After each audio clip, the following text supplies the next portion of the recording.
Então, a gente já veio tão longe nessa série que eu acho que é hora da gente recapitular um pouquinho.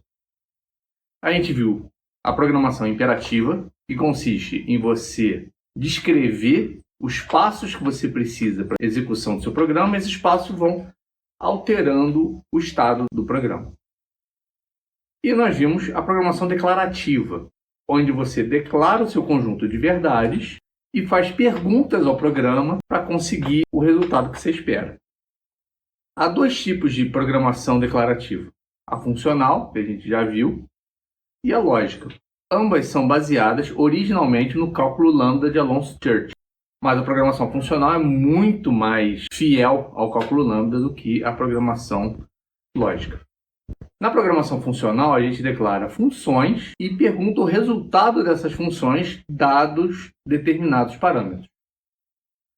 Na programação lógica, a gente declara fatos ou predicados que constituem um conjunto de verdades e faz perguntas a esse conjunto, se determinada questão é verdadeira ou falsa. A primeira descrição de uma linguagem declarativa lógica foi feita por Cordell Green na década de 50. Mas as primeiras implementações só vieram na década de 60, como um subset da linguagem Lisp. A linguagem descrita originalmente, a Planar, era muito parecida com a lógica formal. Na década de 70, foi implementada pela primeira vez a linguagem de programação Prolog, que veio a ser a referência para as outras linguagens de programação lógica. Hoje em dia, a programação lógica é muito usada em consultas de bancos de dados.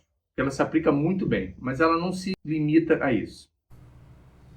Então, vamos escrever o nosso fatorial em Prolog. Fatorial, vou chamar fact, Prolog. O módulo em Prolog começa com esse passarinho aqui. Model, declarando o módulo, o nome dele e uma lista do que a gente está exportando. No caso, a gente vai exportar o predicado fact, que trabalha com dois termos. Como é que é esse predicado fact? O primeiro termo do fact, n, é o índice dele. É o que número a gente quer tirar o fatorial. O segundo termo, f, é o fatorial desse número. Então, quando isso aqui é verdade? Isso aqui é verdade quando o n é um número inteiro. Opa. O n é maior do que zero. Agora a gente tem que calcular o fatorial anterior. Então, o n é sucessor de n1. O fatorial de n1 é f1. E o f é n vezes o f1. Nisso a gente já está definido o fatorial. Agora a gente precisa definir o ponto de parada, que é o fatorial de zero, que é 1. Pronto. Vamos testar. Vou usar o WSI Prolog. Para carregar, eu só passo uma lista com o nome do módulo. Agora já pode testar o nosso predicado. Fatorial de 0 é x. Quanto vale x? 1. Fatorial de 1 é 1. Fatorial de 2. Ok. Então, só que a gente não está usando o TCO aqui. Vamos usar o TCO. A gente mantém o inteiro. A gente vai chamar a função auxiliar, que vai passar o n. O acumulador vai ser 1, porque o fatorial de 0 é 1. E isso vai retornar o nosso fatorial. Como é que a gente vai trabalhar isso? Fatorial de n, acumulador f. Quando isso é verdade? Quando o n é maior do que 0. Sucessor, n é sucessor de n1, quer dizer, n1 é n menos 1. O produto de n por a é a1. E o fatorial de n1, o acumulador 1, o nosso produto, né, é igual a f.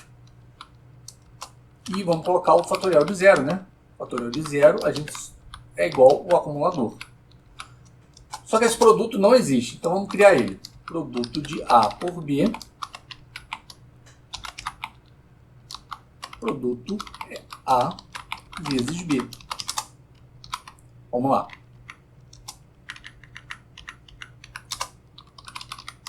Fatorial de 0 é 1.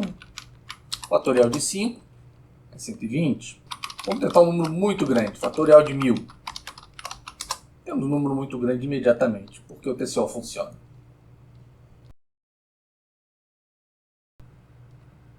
Agora vamos tentar uma outra abordagem chamada gramática de cláusulas definidas. O que é isso? Isso é uma ferramenta, um recurso de Prolog para definir gramáticas formais. Isso aqui é a execução de uma função, é uma gramática formal. Geralmente tem essa cara aqui, ó. Você tem um acumulador e um resultado. Aí o próximo fato é o acumulador e o segundo acumulador. Aí a gente continua assim, o segundo, terceiro, quarto, quinto, até chegar no último acumulador passando F. Então já tem esse formato. Só que esses caras aqui não tem esse formato. Então a gente precisaria de alguém que transformasse isso assim, ó.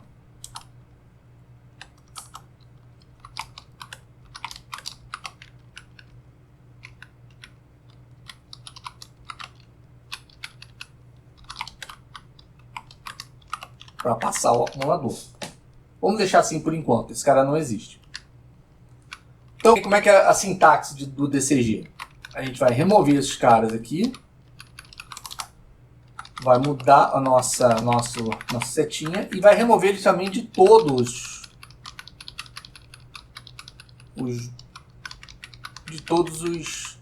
os fatos que a gente está testando. Ele vai injetar isso automaticamente. Agora, esse DCG aqui, isso já existe em Prolog. A sintaxe é com chaves.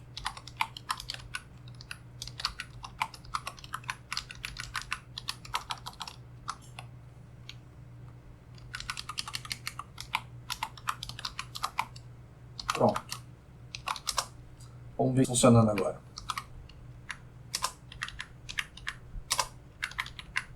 Fatorial de 0, fatorial de 5, vamos pular de 6, desculpa. Vamos pular direto para fatorial de 100, de 10, de 1000. Tudo funciona. Vamos tentar agora uma outra abordagem. Em vez de a gente criar uma função auxiliar, eu vou congelar o cálculo do F em relação ao F1. Ou seja, a gente vai postergar essa execução usando freeze. Ele vai ser postergado em relação ao F1. E com isso, a gente tem o TCO, porque o fatorial é a última chamada. Fatorial de 0 é 1.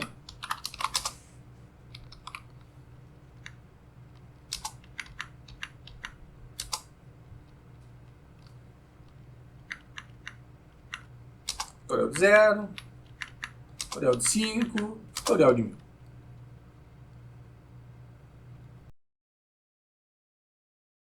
Agora vamos tentar uma outra abordagem. Aqui, em nenhuma dessas abordagens que a gente fez, a gente consegue calcular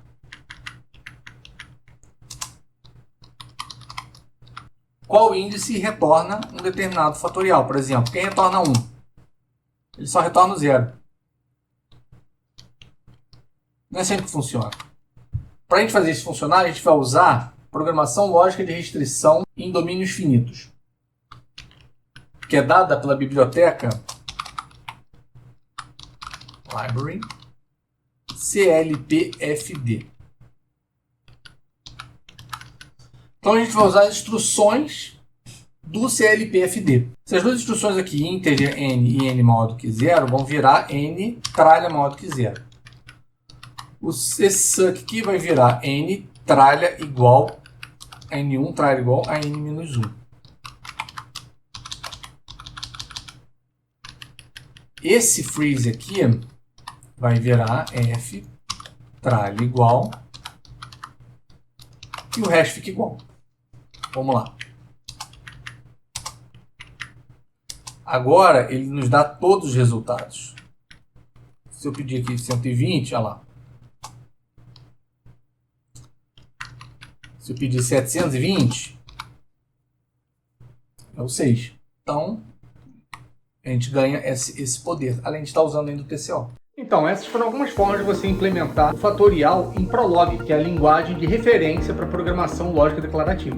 Se vocês quiserem, deixem aí nos comentários que a gente pode falar um pouco mais sobre a programação lógica declarativa na consulta de banco de dados, que também é um assunto bem interessante, tá ok? Valeu!